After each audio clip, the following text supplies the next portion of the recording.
Hello everyone, you are watching Chemistry with Dr. Yusufzai। कल हमने stoichiometry के बारे में mole ratio as a conversion factor के बारे में पढ़ा था, जिस पे हमने कुछ एग्जांपल भी किए थे और एक एग्जांपल मैंने आपको एज ए असाइनमेंट दिया था कि ये आप लोग ख़ुद कर ले और फिर कमेंट बॉक्स में इसका आंसर बता दें। मैं आप लोगों को करेक्ट आंसर फिर नेक्स्ट लेक्चर में बता दूंगा। वो असाइनमेंट क्या था? Ammonia is obtained by the combination of nitrogen and hydrogen as shown in the balance equation। Nitrogen यहाँ पे जो है ना रिएक्ट कर रहा है हाइड्रोजन से, तो क्या बन रहा है? अमोनिया। तो जो पहला सेंटेंस था उसमें तो ये सिर्फ हमें जो है ना इंफॉर्मेशन दे रहा था, और नेक्स्ट सेंटेंस में जो है ना ये एग्जैक्ट क्वेश्चन स्टार्ट हो रहा है। How many moles of the following are required to manufacture 5 mole of ammonia. हमने क्या बनाना है? 5 मोल ऑफ अमोनिया बनाना है। तो उसके लिए पूछ रहे हैं कि नाइट्रोजन और हाइड्रोजन कितना चाहिए होगा, कितने मोल ऑफ नाइट्रोजन और कितने मोल ऑफ हाइड्रोजन चाहिए होगा। सही हो गया। तो अगर 2.5 मोल ऑफ नाइट्रोजन रिएक्ट कर ले कितने से? 7.5 मोल ऑफ हाइड्रोजन से। 2.5 मोल ऑफ नाइट्रोजन अगर रिएक्ट कर ले 7.5 मोल ऑफ हाइड्रोजन, तो जो रिजल्टेंट अमोनिया बनेगा वो कितना होगा? 5 मोल ऑफ अमोनिया। तो आपने नाइट्रोजन को 2.5 मोल रखना है और हाइड्रोजन को 7.5 मोल, तभी जो है ना 5 मोल ऑफ अमोनिया प्रिपेयर होगा। नेक्स्ट जो टॉपिक है स्टोइकियोमेट्रिक कैलकुलेशन, तो ये पढ़ते हैं, देखते हैं कि ये है क्या। तो स्टार्ट करते हैं मोलर वॉल्यूम से। अब ये मोलर वॉल्यूम क्या है? जिस तरह लास्ट लेक्चर में हमने पढ़ा था कि एनी काइंड ऑफ गैस हो, अगर आप उसको एसटीपी पे ले लें तो वो जो वॉल्यूम ऑक्यूपाई करेगा तो वो कितना होगा? 22.4 डेसीमीटर क्यूब। अगर कोई भी गैस ले ले एसटीपी पे तो वो जो वॉल्यूम ऑक्यूपाई करेगा वो कितना होगा? 22.4। तो इसी वॉल्यूम को क्या कहेंगे? Molar volume. क्या कहेंगे? Molar volume. और ये एसटीपी है क्या? STP means standard temperature and pressure. Temperature कितना होगा? 273 केल्विन और प्रेशर 1 एटमॉस्फेरिक प्रेशर। तो अगर 273 केल्विन और 1 एटमॉस्फेरिक प्रेशर पे कोई भी गैस अगर इतना वॉल्यूम ऑक्यूपाई कर ले, कितना? 22.4 डेसीमीटर क्यूब, तो उस वॉल्यूम को क्या कहेंगे? Molar volume.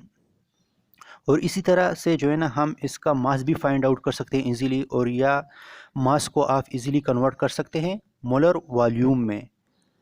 लेकिन मास जो है ना वो भी आपने फिर एसटीपी पे ही लेना है। नॉर्मल जो एटमॉस्फेरिक प्रेशर हो गया या टेम्परेचर हो गया उस पे नहीं, उसको भी आपने एसटीपी पे ही लेना है। क्या? किसको? मास को। अगर मास को आप एसटीपी पे ले ले तो आप इजीली उसको मोलर वॉल्यूम में कन्वर्ट कर सकते हो, और फिर उसी मोलर वॉल्यूम से आप इजीली ये फाइंड आउट कर सकते हो कि इसमें कितने नंबर ऑफ मॉलिक्यूल्स या एटम होंगे। सही हो गया। तो किस तरह करेंगे, चलो देखते हैं। अगर 22.414 ऑफ एनी गैस हो तो ये किसके इक्वल होगा? 1 मोल के, जिस तरह हमने यहाँ पे ऊपर पढ़ा। तो ये भी हमने कल पढ़ा था कि 1 मोल में कितने आपके पास पार्टिकल्स होते हैं या मॉलिक्यूल्स होंगे?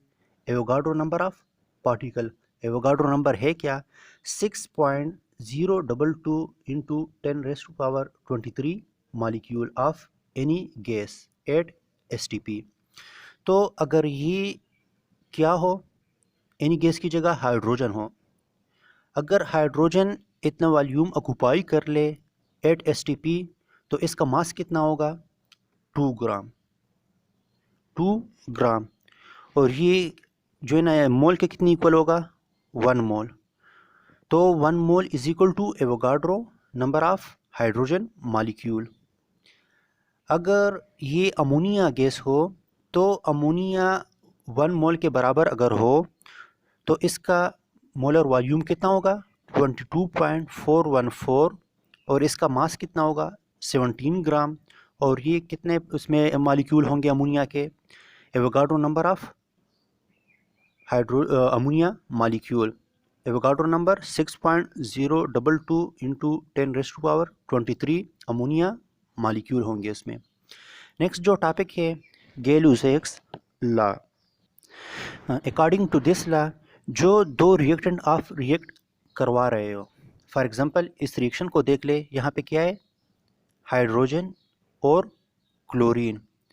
तो ये हाइड्रोजन और क्लोरीन को आपने एज ए होल रेशो में लेना है, इसका वॉल्यूम को आपने क्या करना है, एज ए होल रेशो में लेना है। अगर हम इसको देख ले तो ये देख ले, ये होल नंबर्स में है, तो इसको आपने क्या करना है, होल नंबर में लेना है, और आपने टेम्परेचर और प्रेशर को कांस्टेंट रखना है। जब ये एक दूसरे के साथ रिएक्ट करेगा तो आपके पास जो प्रोडक्ट बनेगा वो भी होल नंबर में होगा। किस में होगा, होल नंबर में होगा। तो अगर आप रिएक्टेंट के जो वॉल्यूम है उसको होल नंबर में रख ले तो आपके पास जो प्रोडक्ट बनेगा तो वो भी होल नंबर में होगा, तब जब आप इसका टेम्परेचर और प्रेशर कांस्टेंट रखेंगे। नेक्स्ट जो टॉपिक है स्टोइकोमेट्रिक कैलकुलेशन, जो है ना उसका एक न्यूमेरिकल हमने करना है, लेकिन इसको स्टार्ट करने से पहले मैं आप लोगों को वो रिवाइज़ कर लूँगा कि आपने इस तरह के एग्ज़ाम्पल को किस तरह सॉल्व करना है। तो आप लोगों ने ये याद रखना है कि जो आपने फाइंड आउट करना है, जो चीज़ आपको रिक्वायर्ड है, तो उसको आपने किस साइड पे लिखना है, इक्वलिटी साइन के राइट साइड पे लिखना है। और जो गिवन है आपको, तो आपने उसको कहाँ पे रखना है, लेफ़्ट साइड पे। जो फाइंड आउट करना है उसको राइट साइड पे रखना है इक्वलिटी साइन के, और जो गिवन है उसको आपने इक्वलिटी साइन के लेफ़्ट साइड पे रखना है। तो फिर उसके बाद जो मैंने आपको लोगों को जो है ना वो स्टेप्स बताए थे, आप लोगों ने वही स्टेप्स फॉलो करने हैं। वो कौन कौन से स्टेप थे? फर्स्ट ये था कि आपने बैलेंस इक्वेशन से वो लिखने हैं, क्या लिखने हैं, सपोज़ ये हो गया, अगर ये बैलेंस इक्वेशन है तो आपने नंबर ऑफ़ मोल जो है ना गिवन क्वांटिटी के और number of mole required quantity के लिखने हैं। जिस तरह मैंने बताया कि जो गिवन हो आपने उसको लेफ़्ट साइड पे रखना है और जो रिक्वायर्ड हो उसको राइट साइड पे रखना है। उसके बाद जो है ना आपने क्या करना है, जो लेफ़्ट साइड वाली क्वांटिटी है उसी क्वांटिटी से आपने दोनों साइडों को क्या करना है, डिवाइड करना है। वो डिवाइड कर लिया, फिर उसके बाद जो गिवन क्वांटिटी है उस गिवन क्वांटिटी से आपने दोनों साइडों को मल्टीप्लाई करना है। तो इससे आप जो है ना इजीली फाइंड आउट कर लेंगे number of mole of required quantity. तो अगर आपको कहा हो कि आप नंबर ऑफ़ मोल जो है ना फाइंड आउट कर ले, तो यहाँ तक जो है ना आपका वो न्यूमेरिकल सॉल्व हो गया, नंबर ऑफ़ मोल पे ही आपने रुक जाना है।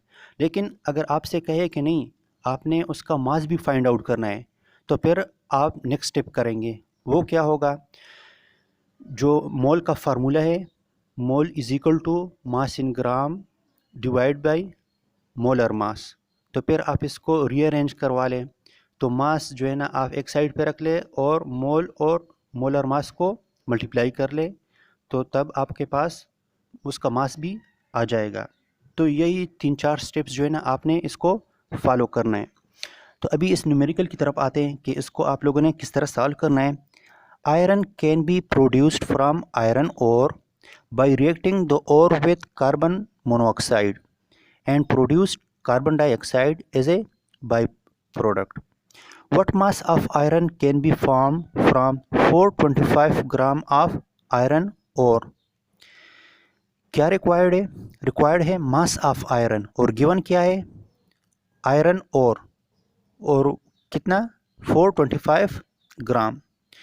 तो पहले आपने क्या करना है, बैलेंस इक्वेशन लिखना है। वो क्या है, आयरन और जो है ना Fe2O3 रिएक्ट कर रहा है कार्बन मोनोऑक्साइड से, 3 mole of carbon monoxide, 1 mole of iron और react with 3 mole of carbon monoxide to produce 2 mole of iron plus 3 mole of carbon dioxide. ये कार्बन डाइऑक्साइड जो है ना एज ए बाई प्रोडक्ट आपके पास बन रहा है। तो जिस तरह मैंने आप लोगों को बताया था कि पहले आपने बैलेंस इक्वेशन लिखना है, और बैलेंस इक्वेशन से ही आपने फिर number of mole of given quantity equal to number of mole of required quantity वो आपने लिखना है। सही हो गया। लेकिन यहाँ पे आप लोगों को पहले क्या दिया हुआ है, मास दिया हुआ है।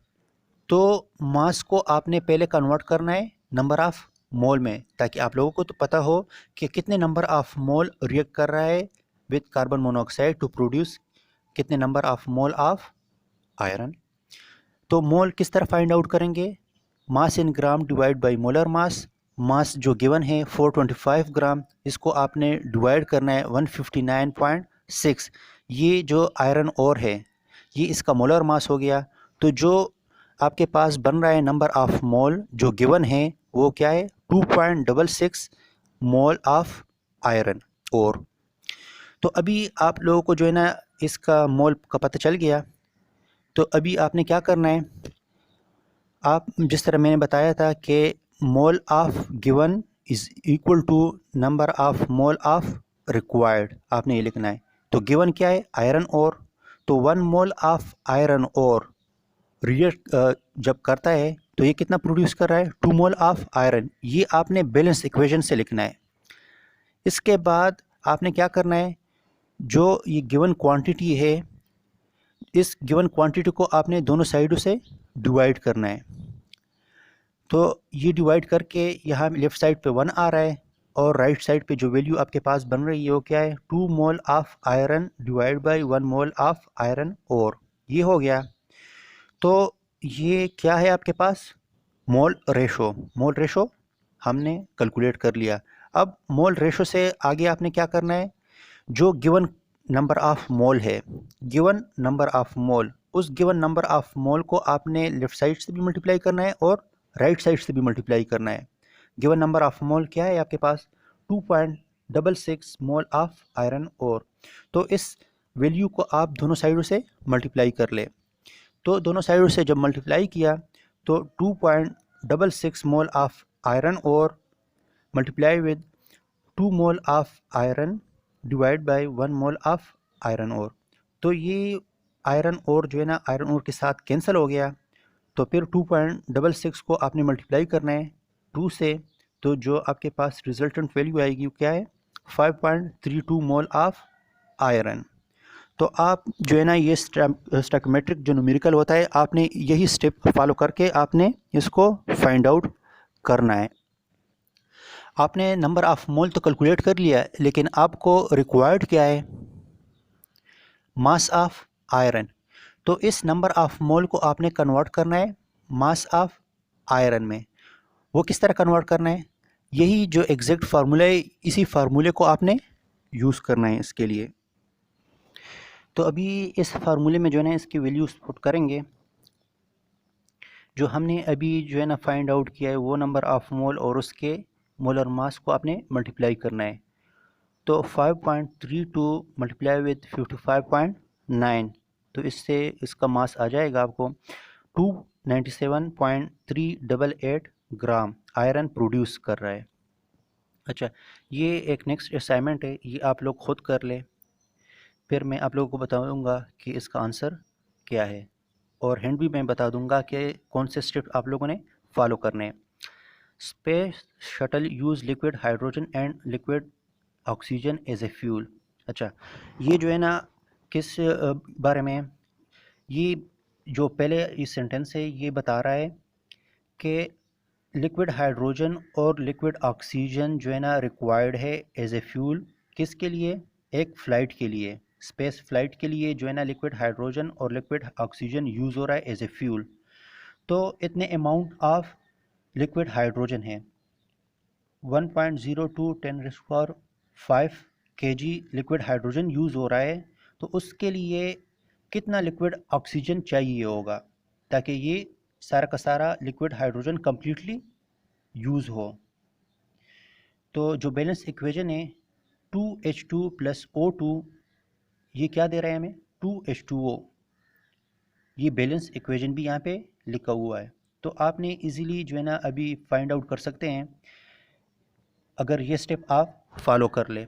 पहले आपने क्या करना है, number of mole find out करना है। नंबर ऑफ़ मोल क्यों फाइंड आउट करना है, इसलिए कि अगर आपको नंबर ऑफ़ मोल का पता हो तो आप तभी कंपेयर कर सकते हो किससे, इस बैलेंस इक्वेशन से। इसलिए कि यहाँ पे आपको नंबर ऑफ़ मोल दिया हुआ है, मास नहीं दिया हुआ।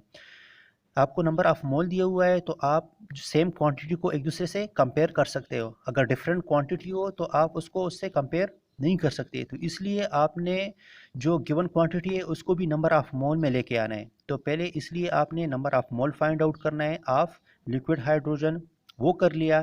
फिर आपने बैलेंस इक्वेशन से जो है ना वो गिवन क्वांटिटी और रिक्वायर्ड क्वांटिटी का लिखना है।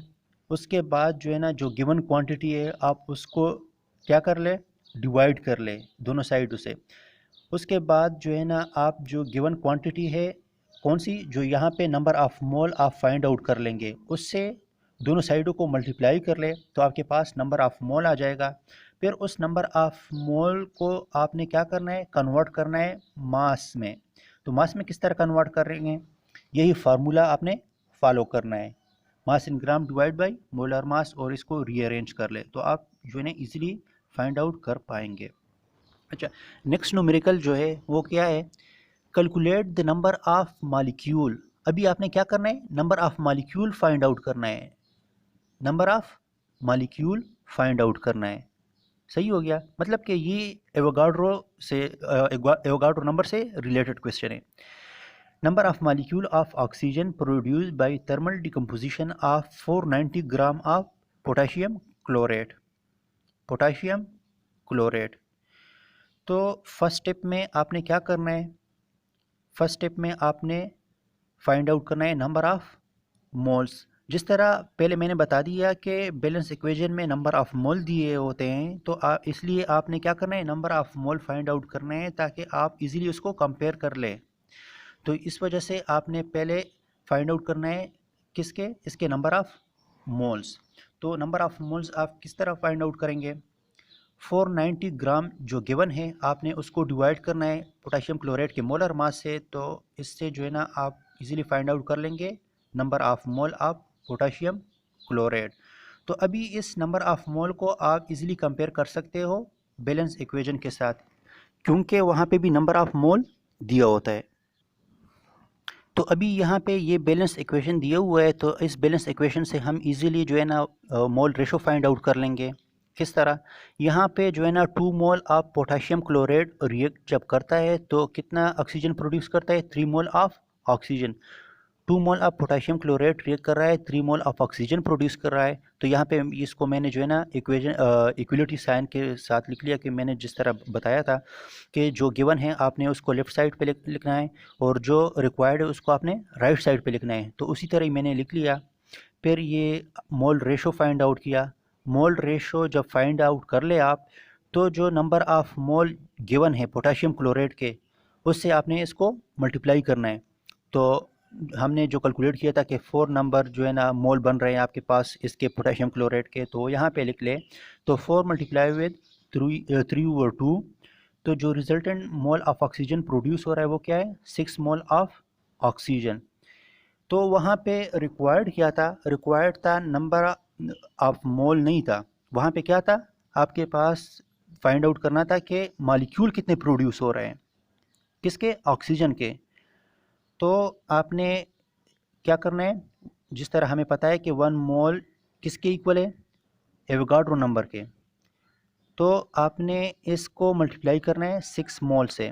तो यहाँ पे मैंने क्या किया है, मल्टीप्लाई किया 6 multiply with this Avogadro number, तो जो रिजल्टेंट वैल्यू आ रहा है 3.612 into 10⁻24 molecule of oxygen produce हो रहा है, किससे, 4 मोल ऑफ पोटाशियम क्लोराइड से। नेक्स्ट एक न्यूमेरिकल है, determine the volume that 2.5 mole of chlorine occupy at STP. अब क्या गिवन है, मोल गिवन है और ये कंडीशन भी आपको दिया हुआ है कि एसटीपी पे क्लोरीन कितना वॉल्यूम ऑक्युपाई करेगा। 2.5 मोल ऑफ क्लोरीन जो है ना एसटीपी पे कितना वॉल्यूम ऑक्युपाई करेगा। सही हो गया। तो ये इजीली जो है ना बहुत सिंपल क्वेश्चन है, हो सकता है कि ये आपको जो है ना उसमें भी आ जाए, टेस्ट में भी आ जाए। तो इसको किस तरह फाइंड आउट करेंगे, 1 मोल किसके इक्वल है, 22.414 डेसीमीटर क्यूब के, और गिवन क्या है 2.5 मोल। तो 2.5 मोल को आपने मल्टीप्लाई करना है इस वैल्यू से, तो 2.5 mole of chlorine multiply with 22.414, तो ये क्या दे रहा है 56.035 डेसीमीटर क्यूब। तो ये इसका आंसर हो गया, ये इतना वॉल्यूम ऑक्यूपाई करेगा at STP. The next topic is percentage composition या परसेंट कंपोजिशन।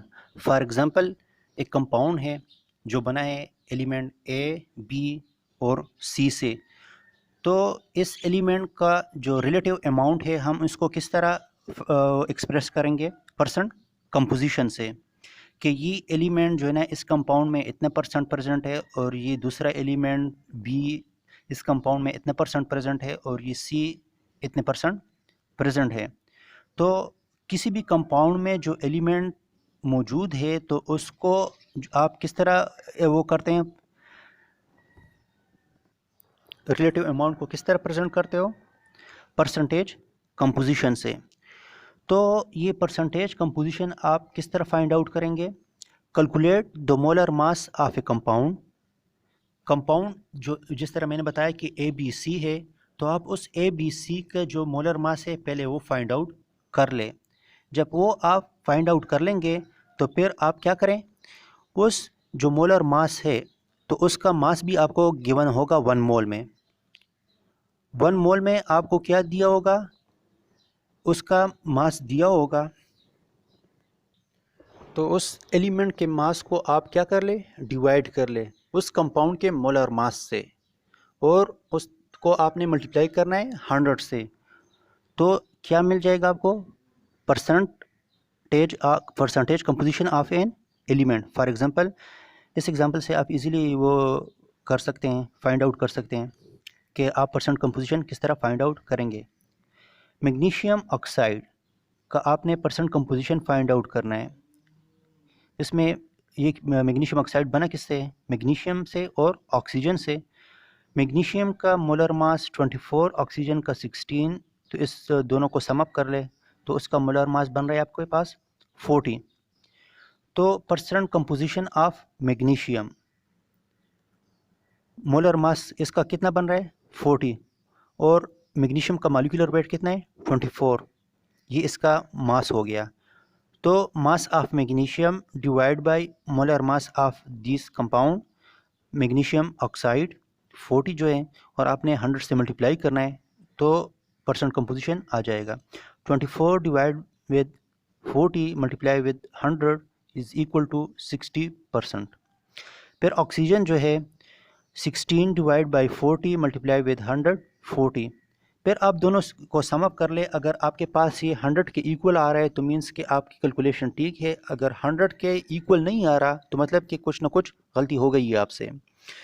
तो दोनों को आप सम अप कर ले, 100 के इक्वल आ रहा है मतलब कि कैलकुलेशन हमने करेक्ट कर ली।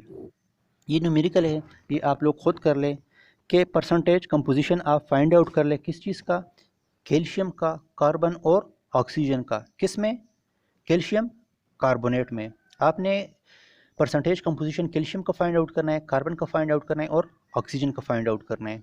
किस तरह करेंगे, पहले आप इसका जो है ना मोलर मास फाइंड आउट कर ले कैल्शियम कार्बोनेट का। आपको जो है ना इसका भी मास का पता है, मॉलिक्यूलर वेट का, इसके भी कार्बन का भी पता है और ऑक्सीजन का भी पता है। लेकिन ऑक्सीजन यहाँ पे क्या है, आपके पास 3 है तो आपने 3 से फिर इसको मल्टीप्लाई करना है उसके मॉलिक्यूलर वेट को, फिर उसके मोलर मास से आपने डिवाइड करना है। मैं हिंट दे देता हूँ कि आप लोगों ने किस तरह करना है, फिर आप लोग वो खुद कर लें। कैल्शियम का मोलर मास डिवाइड बाय इसका जो मोलर मास है कैल्शियम कार्बोनेट का। इसी तरह कार्बन का जो आपके पास मॉलिक्यूलर वेट है वो डिवाइड कर ले इसके मोलर मास से और 100 से मल्टीप्लाई करना है। इसी तरह ऑक्सीजन का, लेकिन ऑक्सीजन को आपका जो मोलर मास है सपोज़ यहाँ पे क्या है 16 है, तो 16 को आपने मल्टीप्लाई करना है इस 3 के साथ, और फिर इस कैल्शियम कार्बोनेट के मोलर मास से डिवाइड करना है और 100 से मल्टीप्लाई करना है।